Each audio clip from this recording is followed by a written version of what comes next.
ছিলেন, এমপি ছিলেন, মন্ত্রী ছিলেন, প্রধানমন্ত্রী ছিলেন, রাষ্ট্রপতি ছিলেন, তিনি ওই রাষ্ট্রের ওই এলাকার মানুষদেরকে নিয়ে দাঁড়াবেন। যিনি দলের ইমাম ছিলেন তিনি ওই দলের কর্মীদেরকে নিয়ে দাঁড়াবেন। যিনি পরিবারের কর্তা ছিলেন তিনি পরিবারের লোকদেরকে নিয়ে দাঁড়াবেন। তার মানে আপনি বাঁচতে পারবেন না। আপনি কোনো না কোনো জায়গার নেতা, হয় মসজিদের নেতা, না হয় সমাজের নেতা, না হয় রাষ্ট্রের নেতা, না হয় আপনি পরিবারের নেতা। আপনি কি আল্লাহ রাব্বুল আলামিন ডাকার সময় আপনার কর্মীদেরকে সহ রাখবে? সুবহানাল্লাহ। এটার ভালো দিক হচ্ছে এখানে নেতাকে সম্মানিত করা হয়েছে, মর্যাদা অনেক বেশি। কর্মীদের থেকে নেতার মর্যাদা বেশি না কম? বেশি। নেতার মর্যাদা বেশি, এখানে নেতার মর্যাদা আছে। আল্লাহ নবী বলেছেন ইমামদেরকে সঠিক পথে থাকার তৌফিক দাও আর মুয়াজ্জিনদেরকে মাফ করে দাও। সুবহানাল্লাহ। ইমামরা যদি সঠিক পথে থাকে তাহলে জাতি সঠিক পথে থাকবে, আর মুয়াজ্জিনদের ভুল ত্রুটি হওয়ার সম্ভাবনা বেশি। এই জন্য আল্লাহ নবী বলেছে আল্লাহ পৃথিবীর মুয়াজ্জিনদেরকে তুমি মাফ করে দাও। তাহলে ইমামরা যদি সৎ পথে থাকে মুসল্লিরাও সৎ পথে থাকবে, জনগণও সৎ পথে থাকবে। ইমামরা যদি অসৎ পথে থাকে মুসল্লিরা, জনগণ অসৎ পথে থাকার সম্ভাবনা কম না বেশি? আচ্ছা, ড্রাইভার যদি গাড়ি ড্রাইভিং করে, ড্রাইভার গাড়িটাকে যেদিকে চালায় গাড়িটাকে সেদিকে যাবে না অন্যদিকে যাবে? কেন? গাড়ি নিজে চলতে পারে না, গাড়িটাকে প্যাসেঞ্জার সহ ড্রাইভার যেভাবে ড্রাইভিং করে, যেটাকে যেভাবে ব্রেক করে, যেভাবে চালায় সেভাবেই চলে। বলেন তো এখানে ড্রাইভারের গুরুত্ব বেশি না কম? বেশি না? আপনি যত বড় ইঞ্জিনিয়ার হন, ডাক্তার হন, যত বড় এমপি মন্ত্রী হন, যত টাকা আপনার বেতন হয়, যত মর্যাদায় থাকুক, আপনি যখন গাড়িতে উঠবেন তখন আপনার থেকে ড্রাইভারের দাম বেশি। ড্রাইভার যদি ঠিক মতো না চালায় আপনি গন্তব্যে পৌঁছতে পারবেন? তাহলে গাড়িতে ড্রাইভারের মর্যাদা প্রমাণ করে ড্রাইভার যেদিকে নিয়ে যাবে গাড়িও সেদিকে যাবে। ড্রাইভার হলো নেতা, নেতার পিছনে মুক্তাদি যারা থাকবে, মুসল্লি যারা থাকবে, জনগণ যারা থাকবে, তারা সেদিকেই গাড়িতে বাধ্য হবে। বলেন তো নামাজের যিনি ইমাম, তিনি যখন নামাজের ইমামতি করেন, ইমাম সাহেব যদি রুকুতে থাকে মুসল্লি কি রুকুতে থাকবে না অন্য কাজে থাকবে? রুকুতে ছাড়া অন্য কাজে থাকলে নামাজ হবে? ইমাম সিজদা থাকলে মুসল্লিও সিজদা থাকা রাখবে, ইমাম সালাম ফিরাইলে মুসল্লিও সালাম ফিরে ফেলতে হবে, ইমাম দাঁড়িয়ে থাকলে মুসল্লিও দাঁড়িয়ে থাকতে হবে, ইমাম বসে থাকলে মুসল্লিও বসে থাকতে হবে। কারণ ইমাম যেভাবে করে আপনাকে সেভাবেই করতে হবে, অন্যভাবে করার কোনো সুযোগ নাই। ইমাম যেভাবে করে এভাবে করার মধ্যে ইমামকে মানা, ইমামের মতোই আপনাকে চলতে হবে, ইমামের পিছনে আপনাকে চলতে হবে, ইমামকেই আপনাকে অনুসরণ করা লাগবে। ঠিক না? বলেন তো যে ইমাম আপনি বানিয়েছেন, নেতা বানিয়েছেন আনুগত্য করার জন্য, তার কথা মতো চলার জন্য, এই যদি ঠিক থাকে নামাজও ঠিক থাকবে, সমাজও ঠিক থাকবে, পরিবারও ঠিক থাকবে, রাষ্ট্রও ঠিক থাকবে।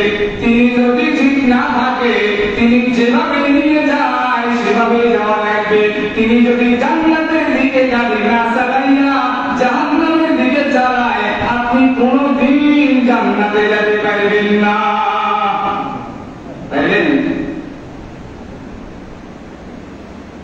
জান্নাতের গাড়ি সুন্দরভাবে আপনি তৈরি করে রাখলেন, কিন্তু ইমামটা দিলেন জাহান্নামী, নেতাটা দিলেন জাহান্নামী, ড্রাইভারটা দিলেন জাহান্নামী। গাড়ি জান্নাতের দিকে যাবে না জাহান্নামের দিকে যাবে? কারণ গাড়ি নিজে নিজে চলতে যাবে না, গাড়ি কেউ না কেউ ড্রাইভিং করতে হয়, চালাতে হয়। যিনি চালাবেন তিনি যদি জাহান্নামের ড্রাইভার হয়, আপনাকে কোনোদিন সেই জান্নাতে নিতে পারবে না। পারবে? বুঝলেন? ঢাকাগামী কোন বাসের মধ্যে উঠে যদি আপনি টিকিট কাটার পরে আপনি ড্রাইভারকে বলেন আমি চট্টগ্রাম যাব, কোনদিন কি চট্টগ্রাম যাওয়া সম্ভব হবে?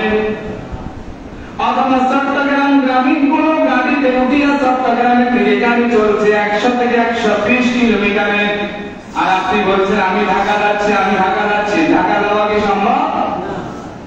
জাহান্নামের গাড়িতে উঠে কোনদিন জান্নাতে যাওয়া যাবে না। জান্নাতের গাড়িতে উঠে আপনাকে জান্নাতে যাওয়া লাগবে। যদি আপনার ড্রাইভারটা জাহান্নামী হয়, কোনদিন আপনি জান্নাতে যেতে পারবেন না। এবার বুঝে দেখলে কম, মসজিদের ইমাম ভিতরে বাহিরে 13 মাস বাদ দিলে নামাজ পড়ালে নামাজ হবে? অথবা ওয়াজিব বাদ দিলে নামাজ পড়ালে নামাজ হবে? হবে না। তাহলে ইমামের যে সমস্ত শর্তগুলো পূরণ করা দরকার, এই শর্তগুলো পূরণ করে আপনাকে ইমাম রাখতে হবে।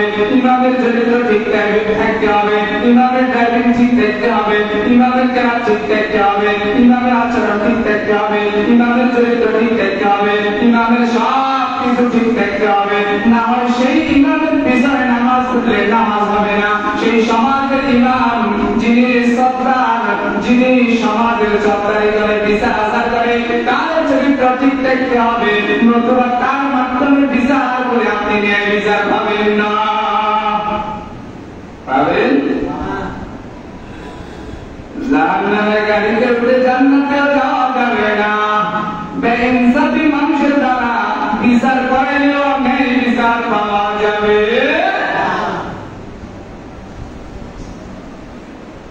তাই মসজিদের ইমাম মসজিদের মুসল্লিদেরকে নিয়ে দাঁড়াবে, সমাজের ইমাম সমাজের জনগণ নিয়ে দাঁড়াবে, রাষ্ট্রের ইমাম রাষ্ট্রের জনগণ নিয়ে দাঁড়াবে, দলের ইমাম দলের নেতা কর্মীদেরকে নিয়ে দাঁড়াবে, পরিবারের ইমাম পরিবারের লোক নিয়ে দাঁড়াবে। আল্লাহ রাব্বুল আলামিন সেদিন ইমামিহীন বলে বলবেন যে তুমি এবং তোমার দলের লোকগুলোকে নিয়ে তুমি কাঠগড়ায় চলে আসো হিসাব দেওয়ার জন্য।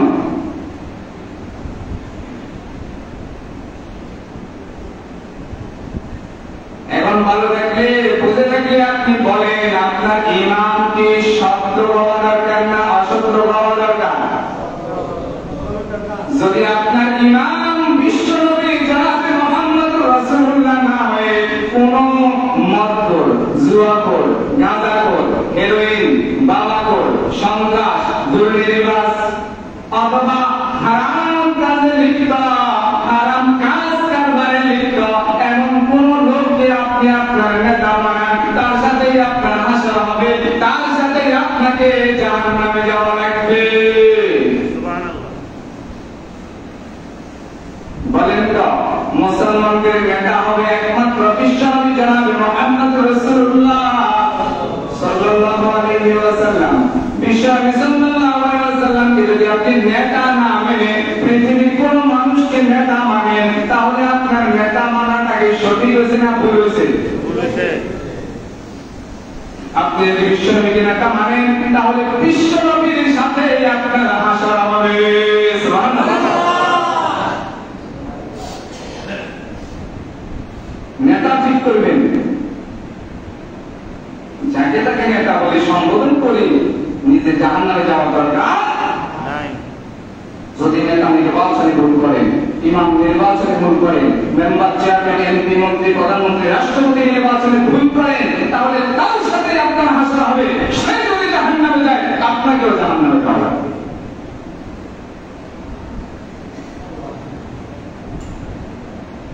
এরপরে আসুন,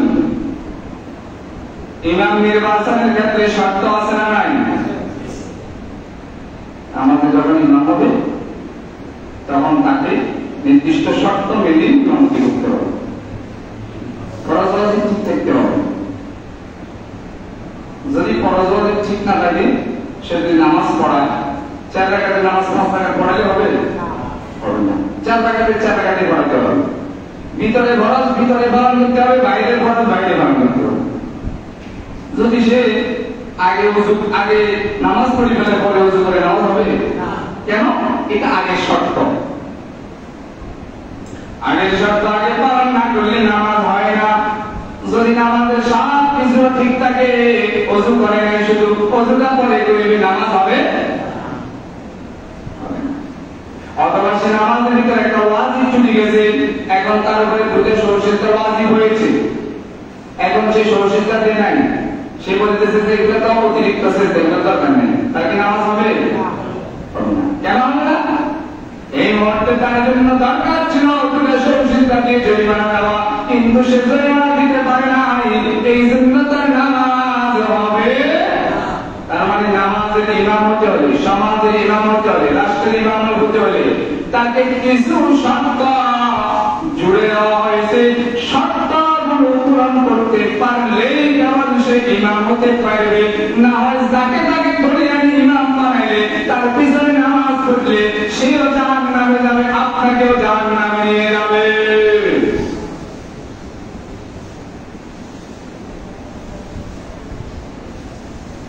এক নাম্বার, তেলাওয়াত সহিহ হতে হবে। তেলাওয়াত সহিহ হতে হবে। আমাদের দেশের তেলাওয়াতের কথা বললে মানুষ মনে করে যে শুধুমাত্র কোরআন শরীফটাকে উল্টা একটু দেখে দেখে পড়তে পারে, একবারে সহিহ, হরফের উচ্চারণ, মাখরাজ সবকিছু যেন ঠিক থাকে, এটাকে আমাদের দেশের মানুষ সহিহ তেলাওয়াত মনে করে। আজকে আপনাদের আমি একটু ভিন্নভাবে ব্যাখ্যা দিতে চাই। ভিন্ন ব্যাখ্যাটা হচ্ছে এরকম, ওয়ারাতিল কোরআন তারতিলা, আল্লাহ বলছে ধীরে ধীরে স্পষ্টভাবে কোরআন কারীম তেলাওয়াত করো। আচ্ছা বলেন তো, কোরআনের ভাষা কি বাংলা না আরবি? আমাদের ভাষা কি বাংলা না আরবি? বাংলা। তাহলে আমরা যখন জুমার দিন জুমার নামাজ পড়বো, নামাজের আগে খুতবা আছে না নাই? খুতবাটা আমরা একবার আরবিতে পড়ি, এর আগে আবার কিছুক্ষণ ওয়াজও করি। কারণ আরবিতে যখন খুতবা পড়ে মুসল্লিরা তখন সেটা বুঝে। এখন ওলামায়ে কেরাম কি করল, এই ভাষায়, নিজের ভাষায়, মাতৃভাষায়, দেশীয় ভাষায়, ওই দেশের ভাষায় তারে ওয়াজটা আরবিতে কি বলছে এটা একটু বুঝাইল। তাহলে আমাদের দেশে খুতবা হয় দুইটা, একটা আরবিতে হয়, একটা বাংলা। এবার একটু আসেন তো, যদি আপনি আরবি বুঝতেন আপনার জন্য কি বাংলা ওয়াজের দরকার আছে? নেই।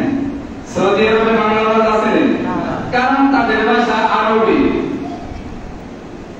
ইন্না আনজালনাহু কুরআনান আরাবিয়্যান লাআল্লাকুম তা'কিলুন। সুবহানাল্লাহ। আল্লাহ তাআলা কোরআনে কারীম নাযিল করেছে আরবি ভাষায়, যাতে তারা বুঝতে পারে। কারণ তাদের ভাষা তখন আরবি ছিল, এই জন্য আল্লাহ তাদের ভাষায় নাযিল করেছে যাতে তারা বুঝতে পারে। বলেন তো, কোরআনে কারীম নাযিল হয়েছে আরবি ভাষায়, আমাদের ভাষা হলো বাংলা, কিন্তু আমরা সেটা কি বুঝি না। আমাদেরকে বাংলাকে অনুবাদ করে ব্যাখ্যা করে দিলে তারপরে তাহলে বুঝে গেল যে ভাষায় নাযিল হয়েছে সেই ভাষায় তারা বুঝে বিদায় তাদের জন্য একটা খুতবাই যথেষ্ট।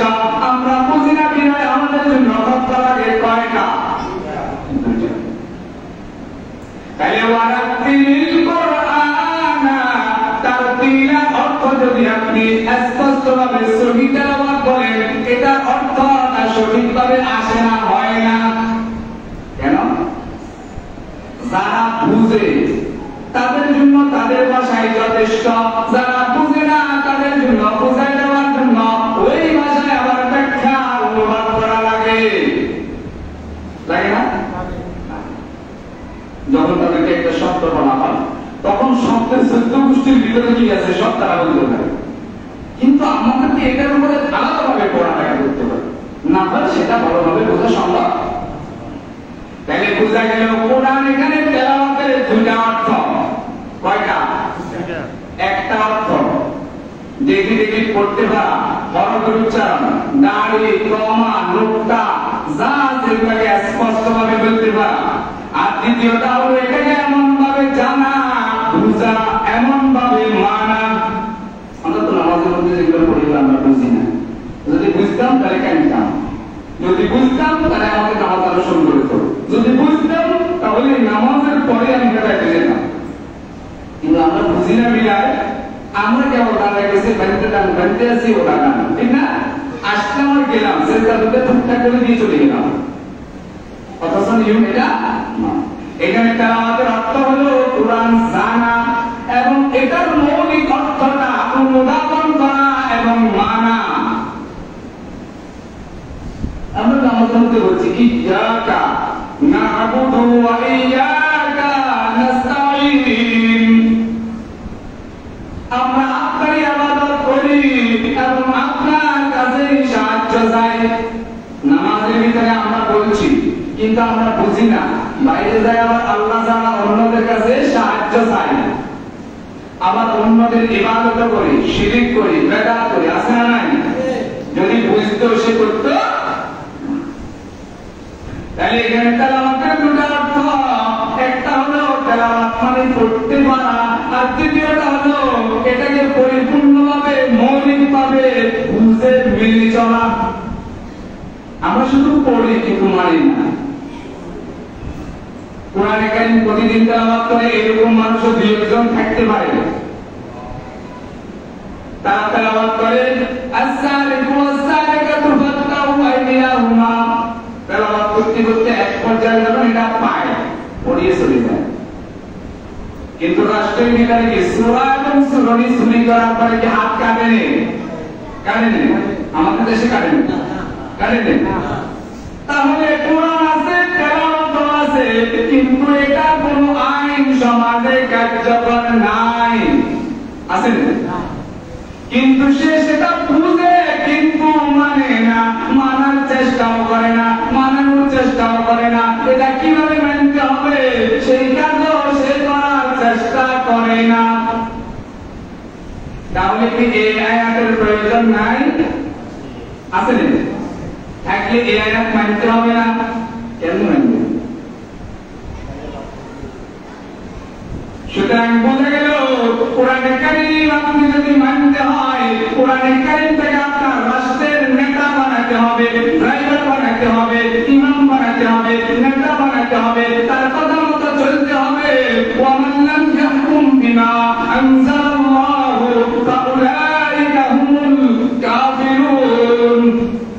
যে ব্যক্তি কোরআন দ্বারা চালায় না, চলে না, সমাজ, রাষ্ট্র, মসজিদ, মাদ্রাসা, পরিবার থেকে সমস্ত কাজ কারবার, ওই ব্যক্তি কাফের। আরেক জায়গায় বলছে জালেম, আরেক জায়গায় বলছে ফাসিক। যে ব্যক্তি কোরআন দ্বারা চালাবে না সে ফাসিক হবে, কাফের হবে, জালেম হবে। ইন্না লিল্লাহি ওয়া ইন্না ইলাইহি রাজিউন। তাই এখানে কোরআন কারীমের তেলাওয়াতের দুইটা অর্থ, একটা হলো তেলাওয়াত করতে পারা, আরেকটা হলো মেনে চলা। আমরা শুধু তেলাওয়াত করি কিন্তু মানি না, ঠিক না? বলেন না, মানে নাকি? অনেক আজকে লম্বা কথা হবে, এক পয়েন্ট আছে, আর অনেক কথা রয়ে গেছে। দ্বিতীয় নাম্বার যোগ্যতা রাখবে ইলমে হাদিসের পারদর্শী হওয়া। ইলমে হাদিসের পারদর্শী হওয়া। আমাদের দেশের যে বুঝে না সেও হাদিসের কথা করে, এটা তো সহিহ হাদিসে নাই, এটা তো হাদিসের মধ্যে নাই। তাহলে যদি আপনি জিজ্ঞেস করেন সহিহ হাদিস কাকে বলে, সহিহ হাদিসের সংজ্ঞা কি, সে সহিহ হাদিসের সংজ্ঞা তো দূরের কথা, সেখান থেকে ডাইতে ডাইতে একটা মাও বেরোবে, অথচ সেও আসি ভুল করে। হাদিসের মধ্যে দুটা জ্ঞান, সনদের জ্ঞান এবং মতনের জ্ঞান। আল্লাহ রাব্বুল আলামিন বলেছেন ওয়া মা ইয়ানতিকু আনিল হাওয়া ইন হুয়া ইল্লা ওয়াহয়ুন ইউহা। সূরা নাজমের 3 এবং 4 নম্বর আয়াত। আল্লাহর নবীর মুখ থেকে যে কথাগুলো বের হয়েছে এগুলোকে বলে হাদিস। সুবহানাল্লাহ। আল্লাহর নবী যে কথাগুলো বলে এগুলো আল্লাহর নবী নিজের মন থেকে বলে না, নিজের ইচ্ছায় বলে না,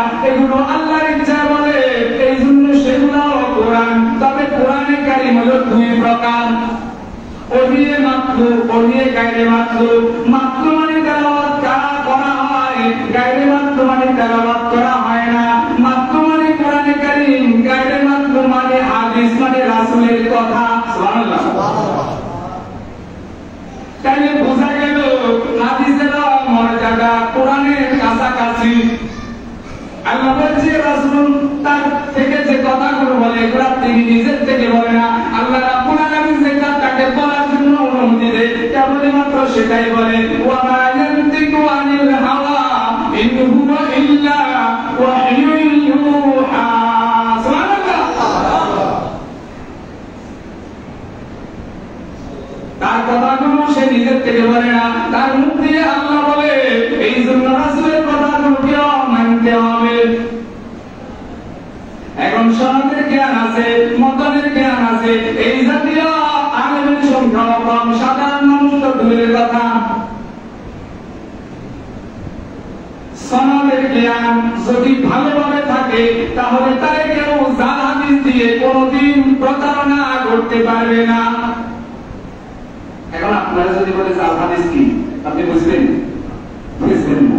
জাল হাদিস বোঝার জন্য, সনদের সূত্র বোঝার জন্য, মতন বোঝার জন্য আলেম লেখে, বড় আলেম।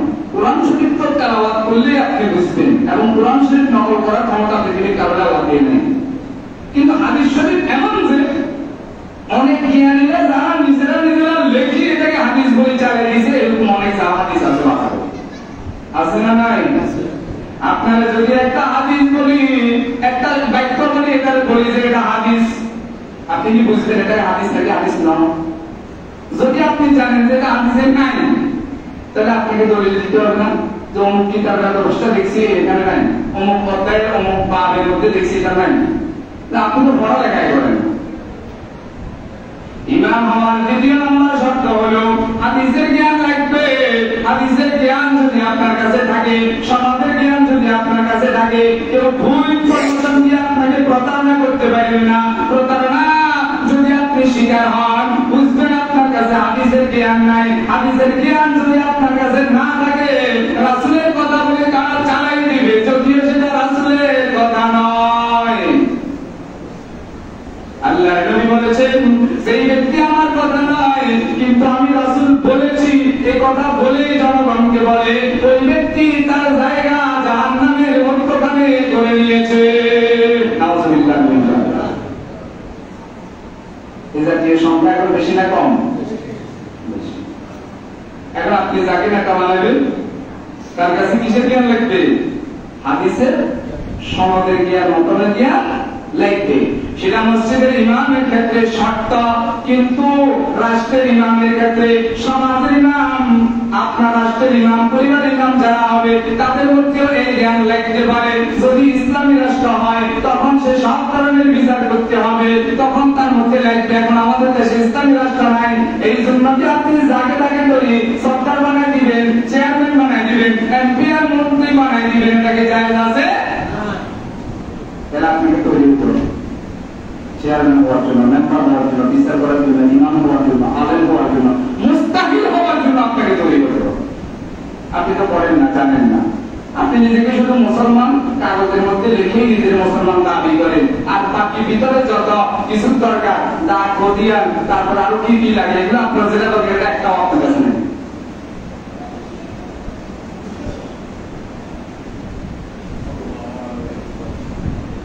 এরপরে আসুন সুন্নতের উপরে আমল করা লাগবে। আপনি যাকে নেতা মানবেন,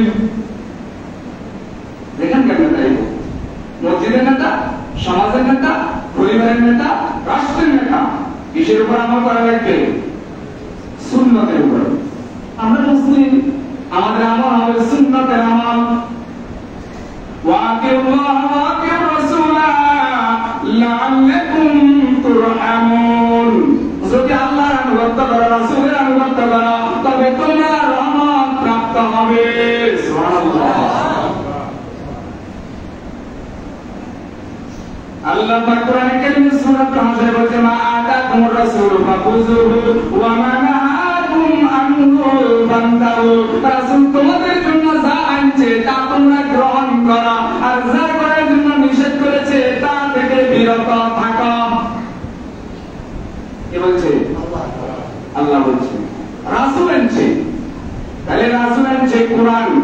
ওহি জিব্রাইল আমিন রাসূলের দিকে রাসূল আমাদের কাছে প্রচার করে দিয়ে গেছে। আমার রাসূল সাল্লাল্লাহু আলাইহি ওয়াসাল্লাম কোরআনে কারীমের বাহিরে কোরআনে কারীমের ব্যাখ্যার নাম হলো হাদিস। সুবহানাল্লাহ সুবহানাল্লাহ আওয়াজটা রাস্তা দিয়ে সুবহানাল্লাহ। কোরআনে কারীমের ব্যাখ্যার নাম হলো হাদিস। তার মানে রাসূল সাল্লাল্লাহু আলাইহি ওয়াসাল্লাম কোরআনে কারীম বোঝার জন্য যে সমস্ত কথাগুলো বলেছেন এগুলা হলো হাদিস। এগুলা বুঝলে আপনি কোরআন ভালোভাবে বুঝবেন। হাদিসকে বাদ দিয়ে কোরআন কোনদিন আপনি বুঝবেন না। কোরআন বোঝার জন্য হাদিস লাগবে। আর আমাদের ময়দানে যখন শেষ ভাষণ রাসূল দিয়েছেন লান তাদিল্লু মা তামাসসাকতুম বিহিমা কিতাবাল্লাহি ওয়া সুন্নাতি রাসূলি, সেখানে আল্লাহর নবী বলছে আমি চলে যাব তোমাদের জন্য দুটো জিনিস রেখে যাব, একটার নাম হলো কোরআন আর একটার নাম হলো সুন্নাহ। উল্লেখ এখানে আল্লাহর নবী বলেন হাদিস রেখে যাচ্ছি, আল্লাহর নবী বলছে সুন্নাহ রেখে যাচ্ছি। সুবহানাল্লাহ সুবহানাল্লাহ। কি রেখে যাচ্ছি? সুন্নাহ রেখে যাচ্ছি। তার মানে হাদিসের মধ্যে অনেক কথাই থাকবে, সবগুলো হয়তো আপনি পালন করতে পারবেন না, কারণ একটা হাদিস আর একটা হাদিসকে মনসুখ করে। একটা হাদিস প্রথমে বলা করে পরবর্তীতে সেটা মনসুখ হয়ে যায়। এটা মনসুখ হয়ে গেলে সেটা আমলের দরকার হবে না। কিন্তু যেগুলো রাসূলের সুন্নাহ এগুলো আপনাকে পালন করতেই হবে। এগুলো যদি আপনি পালন করেন তাহলে আপনি কোনোদিন পথভ্রষ্ট হবেন না। সুবহানাল্লাহ। সুন্নাহ আমল করলে কি কেউ পথভ্রষ্ট হয়? হয় না। কোরআনে কারীমের সাথে সাথে রাসূলের সুন্নাহগুলো তারাই পালন করে যারা রাসূলকে ভালোবাসে, যারা রাসূলের উম্মত, যারা রাসূলের সাথে জান্নাতে থাকতে চায়, যারা রাসূলের সুপারিশ পাইতে চায়, যারা রাসূলের উম্মত হওয়ার পরে নিজেকে স্বাচ্ছন্দ্য বোধ করে, নিজেকে রাসূলের উম্মত বলে পরিচয় দেয়, তারাই সবচেয়ে বেশি সুন্নাহর উপরে আমল করে। কিন্তু আজকে সুন্নাতের আমল আছে না নাই? কমে গেছে না? সালাম দিন কোথায় পড়তাম আমার না সালাম দিবান তুমি চাষা নাই। বড়রা ছোটদেরকে, ছোটরা বড়দেরকে, স্বামী স্ত্রীকে, স্ত্রী স্বামীকে, জনগণ নেতাকে, নেতা জনগণকে, ইমাম মুসল্লিকে, মুসল্লি নেতাকে, সবাই সবাইকে সালাম দিতে পারবে। সুবহানাল্লাহ সুবহানাল্লাহ।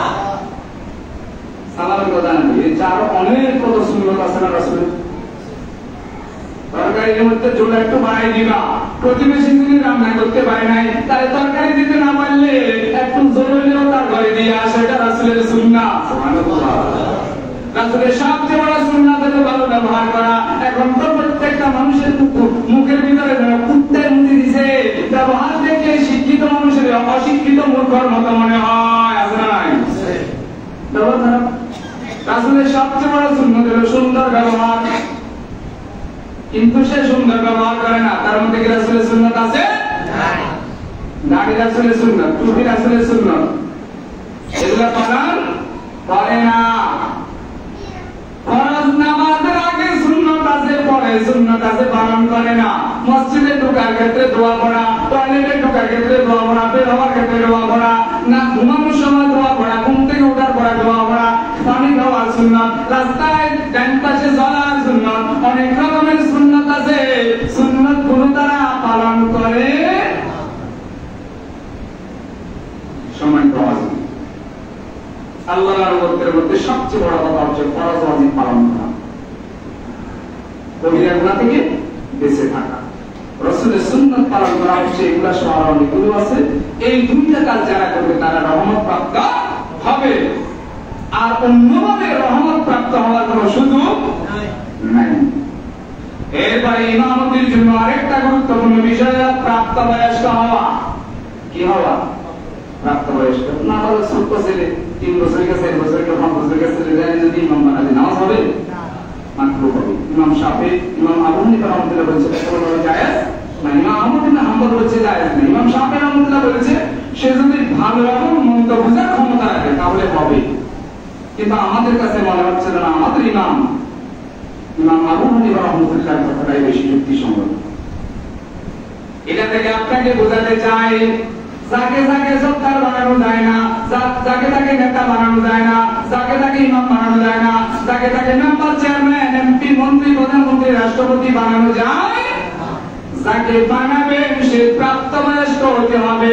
ছেলেরা যখন যৌবনে আসে তখন প্রাপ্তবয়স্ক, মেয়েরা যখন বিবাহের উপযুক্ত হয় প্রাপ্তবয়স্ক, মেম্বার সাহেবের 25 বছর হলে মেম্বার হওয়ার উপযুক্ত, 35 বছর বয়স হলে রাষ্ট্রপতি হওয়ার উপযুক্ত।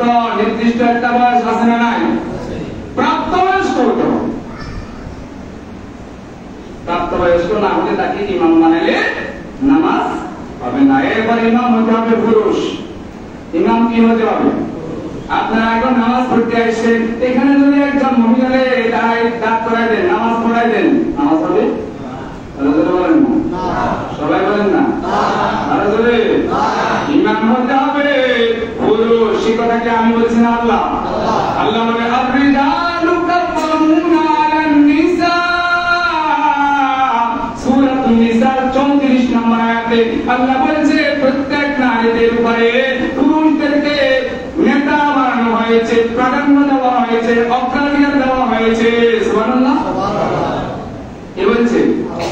আর যদি বলেন না, আল্লাহর নবী এক জায়গায় একটা হাদিস বলেছিলেন, কিয়ামতের একটা আলামত হলো পুরুষরা জীবিত থাকা অবস্থায় নারীরা নেতৃত্ব দিবে। এটা কিয়ামতের একটা আলামত।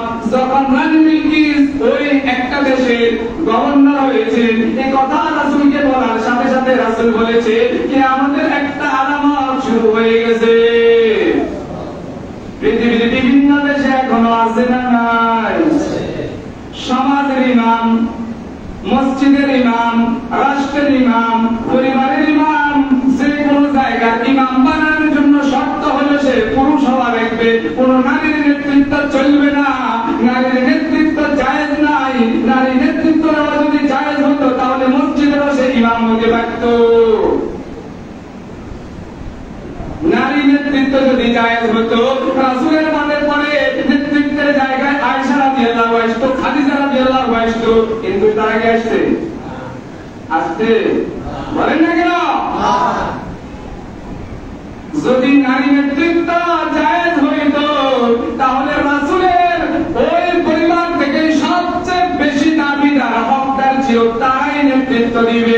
কিন্তু পৃথিবীর বিভিন্ন দেশে বাপের পরে ছেলে, ছেলের পরে মেয়ে, ভাইয়ের পরে বোন, এভাবে উত্তরাধিকার সূত্রে তারা প্রধান চেয়ার দখল করে বসে থাকে। আছে না নাই? হ্যাঁ, নাই? কথা বলেন না কেন? এটা কিয়ামতের আলামত। বলেন না কিয়ামতের কি আলামত? বলেন কিয়ামতের আলামত। বলেন কিয়ামতের আলামত।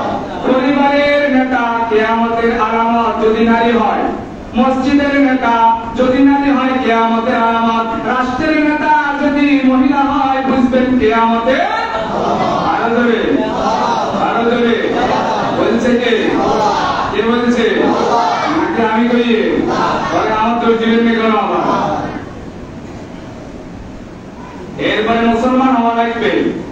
কি হতে হবে? মুসলমান হতে হবে। মুসলমানকে আপনার সংখ্যাগরিষ্ঠ দেশের মুসলমানকে আপনার রাষ্ট্রের নেতা বানাতে হবে। মুসলমান ছাড়া যদি আপনি ইমাম বানান, তার তো ইমাম নাই। যাদের ইমানে নাই এদের নেতা কেন? এখানে যদি কি হুকুম আমরা দেখুন মুসল্লিরা ওই বেতন পিছনে রইলেন আর হিন্দু গাড়ি আমি সামনে ডাক করতে আমি নামাজটা পড়াই দেন, সুন্দর করে পড়াই দেন, একেবারে সুন্দর করে বরং সবকিছু ঠিক আছে। নামাজ হবে? কেন হবে না? ইমান নাই। কি নাই? সে মুসলিম নয়, তার কাছে ইমান নাই। এখন বুঝি দেখলে অন্ত মেম্বার, চেয়ারম্যান, এমপি, মন্ত্রী, উপজেলা চেয়ারম্যান যারা হিন্দু কোন লোকের, বিধর্মী কোন লোকের নির্বাচন করে তারে নেতা বানান, ইমাম বানান, তাদের সাথেই তাদের হাসর হবে। কারণ আপনি নেতা বানাইছেন হিন্দু, তারা যেখানে যায় আপনিও সেখানেই যাবেন। ভোট দিচ্ছেন না? সিল সিল মারো ভাই, সিল মারো। হিন্দু মারবে সিল মারো, আছে না নাই? বৌদ্ধ মার্কায় সিল মারো, বিধর্মী মার্কায় সিল মারো। বিধর্মীরা যেখানে আপনিও যাবেন সেখানে। কারণ আপনার উচিত ছিল মুসলমানদেরকে নেতা বানানো, আপনি বানাইছেন হিন্দু। যিনি ভোট দিয়েছেন তিনিও সমান, যিনি হয়েছেন তার মতো, যিনি বানাইছেন করেছেন, যিনি সহযোগিতা করেছেন, যিনি ভোট কাস্ট করেছেন, যিনি মানুষদেরকে ভোট দেওয়ার জন্য উদ্বুদ্ধ করেছেন, এই সবগুলো সমান সমান গুণাগার। বলেন তো নেতা কি মুসলমান বানাবেন না বিধর্মী? বলেন না, আরো বলেন না। মুসলমান ছাড়া অন্য কোন লোককে ভোট দেওয়া নেতা বানানোর জন্য জায়েজ হবে নাকি হবে না? আরো বলেন, কোনদিন দিবেন না। আজকের পরে আজকে পর্যন্ত যে ভুল করছেন এই ভুল আল্লাহর কাছে মাপ চাইলে মাপ করে দিব। আজকে আপনি মাসালা জানছেন, খবরদার খবরদার, আজকের পরে আর মাপ পাবেন না। আজকের পরে আপনি যদি ভোট দেন তাহলে জাহান্নামে যাওয়া লাগবে। এরপরে আসুন বুদ্ধিমান হওয়া। যাকে নেতা বানাবেন, ইমাম বানাবেন, মসজিদের ইমাম, সমাজের ইমাম, রাষ্ট্রের ইমাম, তার জন্য একটি গুরুত্বপূর্ণ শর্ত হলো তার কাছে বুদ্ধি দেখতে হবে, আকল দেখতে হবে। আকল কথাই করতে জানে না, কার লোকে কেমনি কথা গুলো হয়ে জানে না, কেমনি বিচার গুলো হয়ে জানে না, কতক্ষণ হয়ে জানে না, সময় জ্ঞান নাই। এই জাতীয় আলতু ফালতু বোকা গদ্দপ এই জাতীয় লোকের নেতা বানানো জায়েজ নাই। আল্লাহ বলছে, কে বলছে? আল্লাহ তাআলা বলেন ইউতাল হিকমাতা মান ইয়াশা ওয়া মান ইউতাল হিকমাতা ফাকাদ উতিয়া খায়রান কাসীরা। সুবহানাল্লাহ, সুবহানাল্লাহ, সুবহানাল্লাহ, আল্লাহ বলেন সুবহানাল্লাহ। যাকে আমি হিকমতের জ্ঞান দিলাম, খায়রান কাসীরা, অনেক বেশি তাকে আমি কল্যাণ দিলাম। সুবহানাল্লাহ, যারা বুদ্ধি দিয়েছে তাকে সবচেয়ে বেশি, সবচেয়ে বড়, সবচেয়ে দামি সম্পদটা আমি তারে দিলাম। কি দিছে? কি দিছে? বুদ্ধি দিছে। কি দিছে? যারে আল্লাহ বুদ্ধি দিছে তারে বড় আল্লাহ তাআলা কি দিছে? কল্যাণ দিছে। তারে আল্লাহ তাআলা অনেক দামি জিনিস দিয়ে দিয়েছে। ওয়া মা ইয়াযাক্কারু ইল্লা উলুল আলবাব, যারা বুদ্ধিমান এবং জ্ঞানী তারাই সেখান থেকে শিক্ষা লাভ করে। সুবহানাল্লাহ। তাহলে যাকে নেতা বানাবেন তার মধ্যে যদি বুদ্ধি না থাকে, ঢোকার মধ্যে ভেজাল লাগবে পরে, তাহলে যখন 40-এ ডাকবেন নিজের ঢুকাই করুন, খাইবো এটা আরো তো বাবু টাকা দিয়ে বাস ঢুকারে ঢুকে মোবাইল এবারে সেরকম খাই করো। আবার কিছু আছে যে তার কাছে বুদ্ধি নাই, সে জানে না যে বিচার কেমনি করে। তারা যদি আপনি বিচারক বানান, বিচার হবে? হবে? তাহলে যদি আপনি ইমাম বানান, নামাজ হবে না। সমাজের বিচারক বানান, সমাজের সালিশ করতে পারবে না। মেম্বার, চেয়ারম্যান, এমপি, মন্ত্রী বানান, তাহলে সে আপনার জন্য যতটুকু কাজ করা দরকার এতটুকু করতে পারবে না। তার কাজটা আরেকজনে নিয়ে খাইবো, খাইবো। আছে না নাই? হ্যাঁ আছে। একজনের নামে আইবো, তারপর খাই আরেকজনে লয়ে যাবো। তার কাছে বুদ্ধি নাই, যার নামে আসলে তারে দেওয়া দরকার ছিল, আপনি তারে না দিয়ে আরেকজনের দিয়ে দিচ্ছেন। আছে না নাই? এই 2 নম্বরে, 4 নম্বরে, 14 নম্বরে আমাদের দেশের মানুষে করে না কি করে না? বেনজিরের যে প্রকার নজির দেখা গেছে, এই নজিরে কোন নজির নাই। আছে না? তার নামে সম্পদ, বইয়ের নামে সম্পদ, ছেলের নামে সম্পদ। ছাগল কাণ্ড দেখছেন না? কি কাণ্ড? ছাগল কাণ্ড। 1 লাখ টাকা ছাগল 15 লাখ টাকা দিয়ে কিনে এখন সেও যায়। বোন নামে বাড়ি, শ্বশুরের বাড়িতেও বড় অট্টালিকা, ডুপ্লেক্স বাড়ি। কি করে? আরো অনেক সম্পদের খবর পাওয়া যায়। নীতি নৈতিকতার মধ্যে না, দুর্নীতির মধ্যে। যে টাকা বেতন, যে টাকা দিয়ে ছোট্ট একটা বাসলে চলে যত কষ্ট হবে, এখন সে এত কোটি কোটি কোটি টাকার মালিক কেমনে হয়? ইন্না লিল্লাহি ওয়া ইন্না ইলাইহি রাজিউন। আমাদের যে বুদ্ধি আছে, আমরা সেই বুদ্ধিটা অনৈতিক কাজে ব্যবহার করি। কি বুদ্ধি? অনৈতিক কাজে, অবৈধ কাজে, খারাপ কাজে, নিজের পকেট পানি করার কাজে, অন্যের ক্ষতি করার কাজে ব্যবহার করি। এটারে বুদ্ধি কয় না, এটারে কয় যে অন্যের সম্পদ খাই, নিজের টিকিট কাটি জাহান্নামে চলে যাওয়া। অন্যের সম্পদ নিজের নামে লেখা মানে নিজের নামে একটা টিকিট কাটি জাহান্নামে জায়গা করা। অন্যের সম্পদ চুরি করা, ডাকাতি করা, রাহাজানি করা, খুন খারাপি করে নিয়ে আসা। আর নিজের মালিক নিয়ে একবারে ঢেকুর করার কোনো কিছু নাই, কারণ তুমি যেটা নিয়ে এসেছ টিকিট কাটে তুমি জাহান্নামে যাওয়ার জন্য প্রস্তুতি নিয়েছ। মানুষের সংখ্যা বেশি না কম? আরো যদি কম না? এরপরে আসুন যাদের ইমামতি মাকরুহ, শেষ। ফাসেকের ইমামতি কি না জায়েজ? যে ব্যক্তি নামাজের ইমাম হবে বা সমাজের ইমাম হবে, চুরি, ডাকাতি, খুন, খারাপি, কবিরা গুনাহগার অথবা ফরজ ওয়াজিব ছেড়ে দেয়, এদেরকে বলে ফাসেক। এদেরকে কি বলে? যারা কবিরা গুনাহ করে এবং যারা ফরজ ওয়াজিব ছেড়ে দেয়, এদেরকে কি বলে? ফাসেক। কি বলে? আর বলেন না, ফাসেক বলে। কোন ফাসেকের যদি ইমাম বানান তার পিছনে নামাজ হবে না। কোন ফাসেকের যদি আপনি বিচারের জন্য নিয়ে যান, সে সঠিক বিচার করবে না, কারণ সে জানে সে নিজেই গুনাহগার, সে আরেকজনের ভালো বিচার করবে না, আর তার আগে সেটা আসবেও না। ফাসেকের ইমামতি, ফাসেকের বিচার আচার করাও কি মাকরুহ, বেদাতি। ইবাদতের ভিতরে কি করে? নতুন কিছু আবিষ্কার করে, যেটা আবিষ্কার করে এটা ইসলামের মধ্যে ছিল না, অথবা এটাকে কমায় ফেলছে। এটা দ্বারা কি হবে না?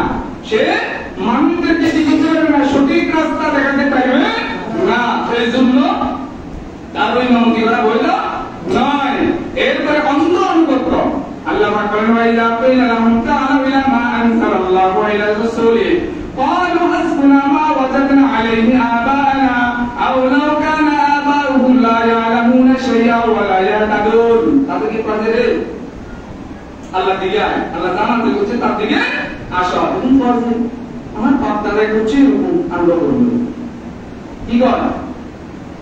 ইমাম সাহেব কয়, আলেম সাহেব কয় যে কোরআনে বলছে এভাবে, সে বলছে তাহলে আমার বাপ-দাদা কি ভুল করছেন? আর যারা কি ভুল করছিল? আমার পিতার প্রপিতার মুরব্বীরা কি ভুল করছিল? এরকম উদাহরণ দিল জাহিলিয়াত যুগের লোকেরা। আজকেও এরকম কিছু মানুষ আছে বাপ-দাদার দোহাই দিয়ে কোরআনে কারিমের বিধান মানতে চায় না। এটারে বলে অন্ধ আনুগত্য, অন্ধ অনুসরণ। অন্ধভাবে কোন নেতার পিছনে আনুগত্য করা জায়েজ নাই। তার একটা উদাহরণ দিচ্ছি। নামাজে যখন হুজুরে নামাজ পড়ায়, কেরাতে ভুল করে, যে কোনো একজনের লোকমানি করে সুবহানাল্লাহ, তখন ইমাম সাহেব বুঝেছে আমার মনে হয় নামাজে ভুল হবে, নামাজেতে ভুল হবে। মুসল্লিরা বুঝাতে চায় হুজুর আমরা ইকরা করছি, অনুসরণ করছি, কথা ঠিক, কিন্তু আপনি যদি ভুল কেরাত পড়েন এটা আমরা মানব না, এটা আমরা কাজে সুবহানাল্লাহ বলি। আপনাকে বলছে আপনি সংশোধন হয়ে যান, সংশোধন হইলে শেষে দুইটা সিজদা দিবে, এটারে বলে সহজ সিজদা। কি সিজদা? বলেন না কি সিজদা? সহজ সিজদা মানে হলো আপনি যে ভুল করছেন ভুলের জরিমানা, ভুলের এটার অর্থ হলো একটা অর্থ হলো ইমাম সাহেব যদি ভুল করে লোকমা দেওয়া জায়েজ আছে না নাই? আর ইমাম সাহেবের এই লোকমার অর্থ হলো তারে বের করে দেওয়া না। এই লোকমার অর্থ হলো আমরা আপনার ভুল ধরে দিয়েছি, আপনি সংশোধন হয়ে যান। যদি সংশোধন হয়ে যান তাহলে আর কোনো অসুবিধা নাই। আপনি যদি সংশোধন না হন তাহলে এই নামাজ হবে না, মুসল্লিদের হবে না, ইমামেরও নামাজ হবে না। আপনাকে বোঝাতে চাই ইমাম যদি ভুল করে মুসল্লিরাও কি ভুল করবে? মুসল্লিরা ভুল না করার জন্য লোকমা দেওয়ার ব্যবস্থা আছে। তার মানে ইমামের অন্তভাবে অনুসরণ করার প্রয়োজন জায়েজ। ইমাম সাহেব যদি 4 রাকাত নামাজ 5 রাকাত পড়াতে হবে, কেন হবে না? সে তো ইমাম। এই জন্য হবে না যে নামাজ 4 রাকাত আপনাকে 4 রাকাতই পড়াতে হবে, বেশি পড়াতে পারবেন না, কারণ আমরা আপনাকে অনুসরণ করি, নিয়মকে অনুসরণ করি, অন্তভাবে আপনার অনুসরণ আমরা করি না। এটা থেকে বোঝা যায় নেতা যেটাই করবো এটাই যায়, যেটাই বলবো এটাই বলবো, এরকম না। নেতাকে নিয়মের মধ্যেই করতে হবে, নিয়মের বাইরে যেতে পারবে। নিয়মের বাইরে যদি নেতা করে সেটা জনগণের জন্য জানা মানা জায়েজ নাই। যদি জোর পরিমাণে বাধ্য করে তাকে সেখান থেকে অপসারণ করবে। প্রথমবার লোকমা সুবহানাল্লাহ সংশোধন না, দ্বিতীয়বার লোকমা সুবহানাল্লাহ সংশোধন না, তৃতীয়বার লোকমা সুবহানাল্লাহ সংশোধন না, তৃতীয়বার ইমাম আবু হানিফা রাহমাতুল্লাহ বলেছে তার গেটে যা করে ধাক্কা মারে মসজিদ থেকে বাইর করে দাও, সমাজের ইমাম থেকে বাইর করে দাও, রাষ্ট্রের ইমাম থেকে বাইর করে দাও। যাকে বারবার সংশোধনের সুযোগ দেওয়া হয়েছে, সংশোধন হয় নাই, সেই লোকটা সংশোধন নিতে চায় না, এই লোকটাকে নেতা মানা জায়েজ নাই, তাকে অপসারণ করা জনগণের জন্য ফরজ। অন্ধ অনুসরণ করা জায়েজ এবারে মূর্খ, মূর্খদেরকে আপনি কি করতে পারবেন না, নেতা বানাতে পারবেন না। বলে ইসরায়েল সূরাতুল বাকারা যে কারণে নাযিল হয়েছে, আল্লাহ কাছে গরুকে জবাই করি আপনার এটা রান্দি পাইলে আপনার কি বলে এটারে ওই মানুষটা মরা মানুষটা তারাই সে অপরাধীর নাম বলে দিবে, বিচারের জন্য বলছে। কারণ তারা বলতেছে ও মুসা তুমি কি আল্লাহকে ঠাট্টা করো, আলু আকাত্তা বিজুরা হুজুরা তুমি কি আমাদের সাথে ঠাট্টা করতেছো? মুসা বলে আউযু বিল্লাহি আন আকুনা মিনাল জাহিলিন, আল্লাহ তাআলা আমাকে নিরাট মূর্খতা থেকে বাঁচান। কি থেকে? মূর্খতা থেকে। এরা তিনটা কথা, একটা হলো গরু জবাই করার জন্য বলছে, বিচারের জন্য। কিসের জন্য? বিচারের জন্য। বিচার করতে হলে অপরাধী বাই করতে হবে, অপরাধী বাই করতে হলে কৌশল অবলম্বন করতে হবে। কৌশলের জন্য আল্লাহ বলছে গরু জবাই করো, গরু জবাই করে গরুর একটা গোশত দিয়ে বাড়ি দিলে এটা দাঁড়িয়ে যাবে। এটা বলছে কিসের জন্য? অপরাধী বাই করার জন্য। কিন্তু বলে ইসরায়েলের লোকেরা এত মূর্খ যে তারা খালি প্রশ্ন করে গরু কি লাল হবে, গরু কি গৃহপালিত হবে, গরু কি চাষের হবে, গরুর রং কেমন হবে, মোটা হবে নাকি বড় হবে, খালি প্রশ্ন করে, খালি প্রশ্ন করে, খালি প্রশ্ন করে। খালি প্রশ্ন করা বনি ইসরায়েলের আলামত, অতিরিক্ত প্রশ্ন করা, বেদরকারী প্রশ্ন করা বনি ইসরায়েলের আলামত। এই জন্য আল্লাহ তাআলা ক্ষিপ্র হয়ে এমন কতগুলো তথ্য দিয়েছে বলে তারা খুঁজিয়ে পেতে চায় না। যাই হোক, সেটা আরেক ব্যাপার। মূর্খদের দ্বারা সমাজ এবং ইমামতিকে বৈধ নয়, এটাই আল্লাহ তাআলা এই সূরাতুল বাকারায় প্রমাণ করে দিয়েছে যে তোমরা বিচার করবা, বিচার করার সময় যারা বিচারক বানাইবা তারা জ্ঞানী হতে হবে, মূর্খ হতে পারবে না। আচ্ছা, এই কথা থেকে বুঝি থাকলে বলেন তো, আপনারা কি যাদেরকে বিচারক বানাবেন তাদের কি জ্ঞানী হতে হবে না মূর্খ হলেও চলবে? কিন্তু আজকে মূর্খরাই বিচার করে না জ্ঞানীরা বিচার করে? মূর্খরা বিচারকের কাঠগড়ায় বসবে, এটা হলো কিয়ামতের আলামত। তাহলে মসজিদের ইমাম মূর্খ হতে পারবে না, সমাজের ইমাম, রাষ্ট্রের ইমাম, পরিবারের ইমাম, কোন ইমামই মূর্খ হতে পারবে না। মূর্খদের দ্বারা শাসন করানো নয়, মূর্খদেরকে শাসিত করাবে। অর্থাৎ মূর্খরা শাসিত হবে, শাসন করবে না। এখানে মূর্খদের দোষ কম, এখানে মূর্খদের দোষ কম কেন? এই জন্য কারণ মূর্খরা যখন সমাজে বিচার করতে আসে না, বিভিন্ন পদ পদবিতে আসে না, ভালো মানুষগুলো আসে না, তখন মূর্খরাই সেই কাজগুলো করে। ভালো মানুষগুলো করবে না, আর খারাপ সমাজ কেন বিচারে আসারে কাজে কারবারে যেগুলোতে যাইলে দরকার, সমাজের কাজগুলো করা দরকার, তারে বুলিয়ে দিয়ে যায় সেই কাজগুলো করা দরকার। সে নিজে বাঁচতে চায়, নিজে বাঁচতে চায়, ভালো মানুষগুলো ভালো মানুষ থাকার জন্য চেষ্টা করে।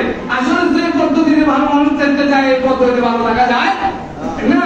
তার উচিত ছিল যে সমাজের প্রত্যেকটা কাজে সে এগিয়ে আসা, সে এগিয়ে আসে না, কিন্তু মূর্খগুলা সকাল গেছে আছে না নাই? তাহলে এখানে মূর্খদের দোষ বেশি না জ্ঞানীদের দোষ বেশি? জ্ঞানীদের দোষ বেশি। জ্ঞানীরা আসে না, জ্ঞানীরা যেখানে আসবে না সেখানে মূর্খগুলা শাসন করবে, এটা স্বাভাবিক।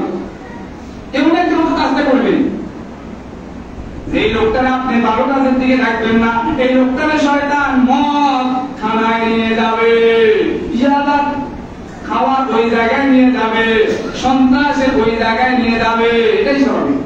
একদিন না দিন যাবে। এরপরে আছে ব্যক্তিগত কারণে যদি কোনো লোক অপছন্দ করে, তার স্বভাব খারাপ, গীবত করে, শিকায়ত করে, এই জাতীয় লোকের পিছনে নামাজ হবে না। বৎসবের কারণে কিছু বৎসব আছে, কাজ কারবার না, দিতে চায় না, এই চাষারা নাই, এই জাতীয় লোক। এরপরে ফাসেক, এরপরে সুন্নত সম্মত পরিমাণ থেকে যদি নামাজ বেশি লম্বা করে, তার পিছনে ইমামতি বৈধ নয়। মুসল্লিরা বিরক্তিবোধ করে, এই জাতীয় লম্বা করা বৈধ নয়। দুর্বলকে সহযোগিতা করা, অর্থাৎ এটার থেকে বুঝাতে চায় যে নামাজ একটা ঐক্য। এখানে সুস্থ মানুষের যেমন দাম আছে, দুর্বল মানুষেরও দাম আছে। এই জন্য নামাজকে ছোট করা, এই নামাজকে ছোট করা অর্থ সমাজের বিচার আচার সব ক্ষেত্রে একটা সমতা বজায় রাখা। এরপরে নিয়োগ বোর্ডে যারা থাকবে তারা প্রথম দেখবে সার্টিফিকেট, ইমাম, বিচারক, এই দুই ক্ষেত্রে কি করতে হবে? সার্টিফিকেট দেখতে হবে। এরপরে মেধার ভিত্তিতে যাকে তাকে নিয়োগ দিতে পারবেন না, মেধা যে টিকবে প্রথম, দ্বিতীয় হবে তাকে নিয়োগ দিবেন। আপনি একবার লাস্ট থেকে আপনার পছন্দ মতো একজন আগে নিয়োগ দিয়ে দিবেন, সেটা হবে না। ওটার ভিত্তিতেও নিয়োগ দেওয়া যাবে না, কারণ কোটা ভিত্তিতে নিয়োগ দিলে তাহলে সেখানে মেধাবীরা জায়গা পায় না, তাহলে তার মেধার উপরে জুলুম করা হয়। এরপরে সহিহ তেলাওয়াত, মৌলিক জ্ঞানগুলো তার মধ্যে থাকতে হবে, হকের পথে অটল অবিচল থাকতে হবে মৌলিক। এরপরে সমাজ চরিত্রের খোঁজখবর নেওয়া গোপনে, সমাজ চরিত্রের খোঁজখবর নিতে হবে পুলিশ ভেরিফিকেশনের মাধ্যমে, চরিত্রের সার্টিফিকেট দিয়ে এবং সকল তথ্য যাচাই করে। পুলিশ ভেরিফিকেশন তো এখন চাকরির ক্ষেত্রে আমাদের দেশে 200 টাকা 300 টাকা 500 টাকা পুলিশে পাইলে গেলে খারাপ খারাপ বলা করে। আর যদি এই দলের নয় আরেক দলের হয় তো এই রিপোর্ট খারাপ, যে চাকরি হয় না। আছে না নাই? আছে। পুলিশ ভেরিফিকেশন সঠিক নয়, সঠিকভাবে পুলিশ ভেরিফিকেশন করতে হবে। এরপর আছে চরিত্রের সার্টিফিকেট দিতে হবে। চরিত্রের সার্টিফিকেট তার থেকে দিবে না, সমাজের মানুষকে জিজ্ঞেস করে তার চরিত্র কেমন, আচার ব্যবহার কেমন, কাজ কারবার কেমন, গোপনে। এরপরে গোপনে তার সকল তথ্যগুলো সঠিক কিনা এটা আরেকভাবে ইনফরমেশন দিবেন। এরপরে তাকওয়া, তাকওয়াবান ছাড়া আপনি যদি কোন লোককে যদি ইমাম নিয়োগ দেন, সে ইমামতি করবে টাকার জন্য, বিচার করবে টাকার জন্য, সমাজ চালাবে টাকার জন্য, রাষ্ট্র চালাবে টাকার জন্য, বরং বিচার করার সময় টেবিলের তল দিয়ে আরো উৎকোচ খাইব, ঘোষ খাইব, আছে না নাই? কারণ তার মধ্যে কি নাই? তাকওয়া নাই। যদি বিচারক আপনি তাকওয়া নিয়োগ করেন তাহলে সে কি করবে না? অন্যায়ও করবে না, ঘুষও খাবে না, ন্যায় বিচারও করবে। আপনি যখন ন্যায় বিচারও চাইবেন আর তাকওয়াবানকে রাখবেন না, তখন আপনি ন্যায় বিচার হওয়ার কোনো সম্ভাবনা নাই। সম্মানিত হাজির, এই সমস্ত বিষয়গুলোর ভিত্তিতে যদি আমরা আমাদের মসজিদ, আমাদের সমাজ, আমাদের পরিবার, আমাদের রাষ্ট্র এগুলো পরিচালনা করতে পারি, তাহলে সমাজে ইসলামী যে সমাজের যুগ ছিল, সমাজের রূপ ছিল, এটা আবার ফিরে আসবে ইনশাআল্লাহ। যদি এভাবে আসতে না পারেন তাহলে কখনোই সমাজে সোনালী রূপ, ভালো রূপ, ন্যায় বিচার প্রতিষ্ঠিত হবে না। ন্যায় বিচার প্রতিষ্ঠা করার জন্য তার আহ্বান জানিয়ে আজকের কথা এখানে শেষ করছি। আমার তৌফিক ইল্লা বিল্লাহ। আসসালামু আলাইকুম ওয়া রাহমাতুল্লাহি ওয়া বারাকাতুহু।